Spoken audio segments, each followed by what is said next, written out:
बड़ी खबर दिल्ली सुनहरी बाग मस्जिद से जुड़ी हुई और अब दिल्ली सुनहरी बाग मस्जिद का मामला लगातार आगे बढ़ रहा है और अब इसमें सियासत शुरू हो चुकी है। असदुद्दीन ओवैसी की तरफ से अब इस पूरे मामले में कैसे प्रतिक्रियाएं सामने आई आपको बताते हैं। एनडीएमसी को बाकायदा असदुद्दीन ओवैसी की तरफ से चिट्ठी लिखी गई है और चिट्ठी लिखकर आपत्ति जताई गई है।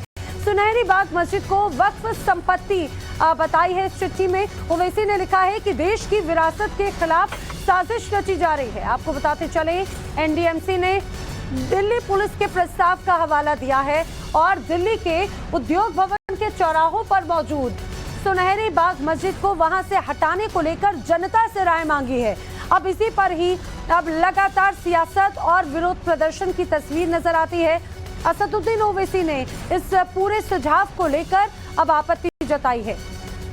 इसके पहले हमने देखा था कि कैसे मुंबई में रजा एकेडमी में भी बैठक की गई और रजा एकेडमी की तरफ से भी प्रतिक्रिया सामने आई, विरोध सामने आया था।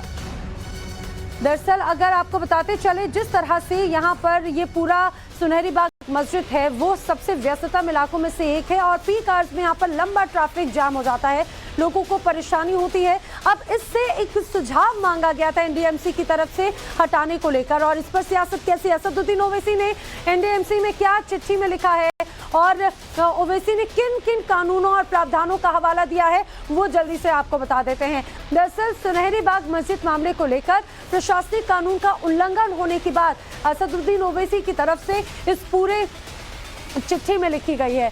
प्रशासनिक कानून का उल्लंघन हो रहा है उन्होंने लिखा है। साथ ही उन्होंने संविधान के आर्टिकल 25 का हवाला दिया और कहा है कि संविधान के अनुसार आर्टिकल 25 के खिलाफ ये प्रस्ताव है उसका उल्लंघन है। साथ ही उन्होंने आगे लिखा है कि पूजा प्रार्थना के संवैधानिक अधिकार का हनन किया जा रहा है। जिस तरह से प्रस्ताव सामने आया उस पर चिट्ठी लिखी गई। आगे उन्होंने संविधान के आर्टिकल 29 के खिलाफ प्रस्ताव होने की ये बात कही है। ये बड़ी बातें उन्होंने कही है। संविधान के आर्टिकल 29 के खिलाफ यह प्रस्ताव है। विरासत को बचाने के लिए सामूहिक अधिकार के खिलाफ ये 1995 के वक्फ एक्ट के खिलाफ ये प्रस्ताव है उन्होंने कहा है। और इसके साथ ही और ये भी कहा है कि जिस तरह से वक्फ प्रॉपर्टी है वक्फ प्रॉपर्टी को हटाया नहीं जा सकता। असदुद्दीन ओवैसी एआईएमआईएम के प्रमुख हैं, चीफ हैं और उनकी तरफ से अब इस पूरी चिट्ठी को लेकर जो है उन्होंने तमाम प्रावधान रखे। खुद बैरिस्टर हैं असदुद्दीन ओवैसी और इसी वजह से उन्होंने तमाम कानूनों को ध्यान में रखते हुए उस बात को जरूर यहाँ पर मेंशन किया है। सीधे रुख कर लेते हैं, मेरे दो साथी इस समय जुड़ रखे हैं। पिंकी राज पुरोहित हमारे साथ में हैं, अभिषेक राज दुबे भी इस समय हमारे साथ में जुड़ रखे हैं।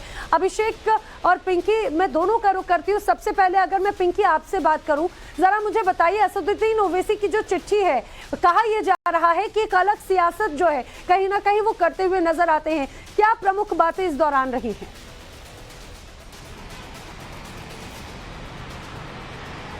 देखिए बिल्कुल असदुद्दीन ओवैसी ने जो है जो पत्र लिखा है एनडीएमसी को उसमें क्लियरली मेंशन किया है कि जो प्रस्ताव पारित किया गया उसके खिलाफ जो है मैं ये पत्र लिख रहा हूँ और सीधे तौर पर जो है इसका विरोध करते हुए असदुद्दीन ओवैसी ने ये कहा है कि इसका ऐतिहासिक जो एक महत्व है और कहीं ना कहीं जो धरोहर है भारत की ये एक अपूरणीय लॉस होगा अगर इस तरह से जो है अगर मस्जिद को हटाया जाता है। तो ये तमाम बातों को सामने रखते हुए साथ ही आर्टिकल 25 और 29 का जिक्र भी इस पत्र में किया है। सीधे तौर पर ये कहा गया है कि मस्जिद को जो है नहीं हटाया जाए और साथ ही एनडीएमसी को ये भी कहा है कि ये जो मस्जिद है सुनहरी मस्जिद ये दिल्ली और एनडीएमसी की स्थापना से पहले से है और जब नई दिल्ली की स्थापना की गई थी उस दौरान जो है इस मस्जिद को भी शामिल किया गया था। ऐसे में अब जाकर इस मस्जिद को हटाना कितना जायज, ये तमाम सवाल उठाते हुए एनडीएमसी को बकायदा पत्र लिखकर तमाम कानूनी धाराओं को भी यहाँ पर बताया गया है। आर्टिकल खास तौर पर 25 और 29 का जिक्र करते हुए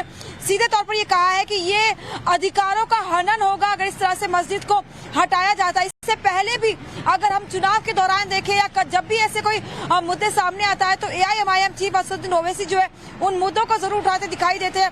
बाबरी मस्जिद को लेकर भी लगातार वे तमाम बातें कहते रहे और अब जिस तरह से सुनहरी मस्जिद का मामला सामने आया है ऐसे में अपने तमाम बयानों को लेकर एआईएमआईएम चीफ असदुद्दीन ओवैसी पीछे नहीं रहना चाहते। बिल्कुल और ये वो तमाम बिंदुओं का उन्होंने जिक्र किया, लेकिन इस पर सियासत किस तरह से नजर आती है मैं अभिषेक का रुख करूं, लेकिन उसके पहले अपने दर्शकों को दिखाते चले ये जो हम ये पूरा जो मैप दिखाने की कोशिश कर रहे हैं उसमें आपको हम ये समझाने की कोशिश करते हैं कि आखिर किस जगह पर ये पूरी तरह से हम देख रहे हैं कि कहां पर ये मस्जिद, सुनहरी मस्जिद जो है, सुनहरी बाग की मस्जिद, वो स्थापित है।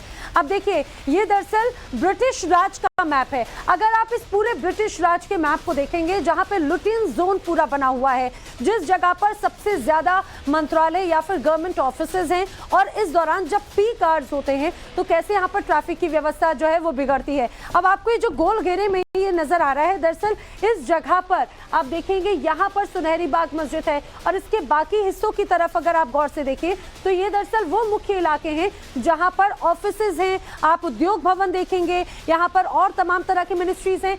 सेंट्रल विस्टा जो पूरा मेन प्रोजेक्ट है, दरअसल उसी के ही नजदीक का ये पूरा इलाका। और अब जब सेंट्रल विस्टा प्रोजेक्ट भी चल रहा है तो अब ऐसे में यहाँ पर इन तमाम इलाकों का भी निर्माण कार्य किया जा रहा है। जो पुरानी स्थितियां हैं खासतौर से इमारतों की, दफ्तरों की, अब उनको भी कहीं ना कहीं दुरुस्त करने की बात है। तो सुझाव मांगा गया कि जब ये जो मुख्य मार्ग है जो कहीं ना कहीं ट्रैफिक के लिए एक बहुत कहीं ना कहीं बाधा बनता है, तो उसके लिए क्या करना चाहिए, ये जरूर अब जब सुझाव मांगे गए तो सियासत भी जोरों पर है। मैं सीधे रुक कर लेती हूँ, अभिषेक राज इस समय मेरे साथ में जुड़ रहे हैं जो उसी सुनहरी बाग मस्जिद के नजदीक है। मैं चाहूंगी जरा अभिषेक, आप तस्वीरों को दिखाते हुए बताइए कि आखिर ऐसी क्या जरूरत आन पड़ी कि एनडीएमसी की तरफ से ये सुझाव दिया गया, लोगों से सुझाव मांगे गए हैं कि आखिर क्या किया जाए, जिस पर अब ओवैसी और तमाम नेता जो हैं वो सियासत कर रहे हैं। देखिए, बिल्कुल पब्लिक नोटिस के जरिए सुझाव मांगे गए थे। 1 तारीख तक जो पब्लिक है, वो आम जनता अपने जो सुझाव है वो दे सकती है। लेकिन पहले आप इस इलाके को समझिए। ये जो सामने आप इमारत देख रही है सफेद रंग का, यही सुनहरी मस्जिद है जिसको लेकर ये पूरा का पूरा जो विवाद है वो खड़ा हुआ है। अब इस मस्जिद से नीचे के रास्तों को देखिए। जो ये सामने रास्ता आपको नजर आ रहा होगा, ये रास्ता जो है ये आपको मौलाना आजाद रोड की तरफ जाता है, और इसके सामने ही जो इमारत आपको दिख रही है वो उद्योग भवन है। यहाँ से अगर आप नीचे की तरफ आएंगे, यानी कि दूसरी लेन में देखेंगे, तो ये रास्ता जो है जहां पे आपको भारी सुरक्षा बल भी नजर आएगा, ट्रैफिक पुलिस के जवान है, दिल्ली पुलिस के जवान है, पैरामिलिट्री के जवान है, ये सुनहरी बाग रोड की तरफ जाता है। ये रास्ता, ये भी काफी अस्त व्यस्त वाला रास्ता होता है। इसके अलावा अगर ये आप दाहिनी साइड में देखेंगे तो ये सामने उद्योग भवन का गेट नंबर 3 मेट्रो स्टेशन है, और ये आर्मी हेडक्वार्टर की तरफ रास्ता जाता है, और इसके अगला वाला जो कट है वो एयरफोर्स स्टेशन की तरफ जाता है, और सामने इंडिया गेट। यानी कि दिल्ली के तमाम ऐसे इलाके, दिल्ली के तमाम ऐसे रोड जो कि वीवीआईपी श्रेणी में आते हैं, उन सभी रास्तों को ये चौराहा जो है वो कनेक्ट करता है। ऐसे में यहाँ पे जो ट्रैफिक की समस्या है वो काफी देखने को मिलती है। अगर अभी भी आप देखेंगे 10 बजे का वक्त हो रहा है, और जो ट्रैफिक है यहाँ पे जब सर्कल पे गाड़ियां चलती हैं तो काफी स्लो हो जाती हैं, धीरे हो जाती हैं, और यही एक वक्त होता है लगभग 1-2 बजे का और शाम में 6-7 बजे का, जब यहाँ पे बहुत ज्यादा जो गाड़ियों का जमावड़ा है वो देखने को मिलता है। आधे घंटे तक जो लोग हैं वो यहाँ पे फंसे हुए दिखाई देते हैं। यही जो मेन टाइम है वहां पर लोगों की इसी ट्रैफिक की वजह से दिक्कतों का सामना करना पड़ता है, घंटों तक वो यहाँ पर जाम में फंसे रहते हैं। तो जब अगर निर्माण कार्य हो रहे हैं तो उसको लेकर एनडीएमसी की तरफ से लोगों से सुझाव मांगे गए कि लोगों के आखिर क्या सुझाव है, लोगों की क्या प्रतिक्रिया है। और देखिए कैसे यहाँ पर अब सियासत शुरू हो चुकी है। असदुद्दीन ओवैसी हो या फिर ऐसे तमाम मौलानाओं को हमने देखा, रजा एकेडमी की तरफ से कहीं ना कहीं सियासी जो बोल हैं वो जरूर नजर आते हैं। जानकारी के लिए आपका अभिषेक और पिंकी राजपुरोहित दोनों का शुक्रिया। इस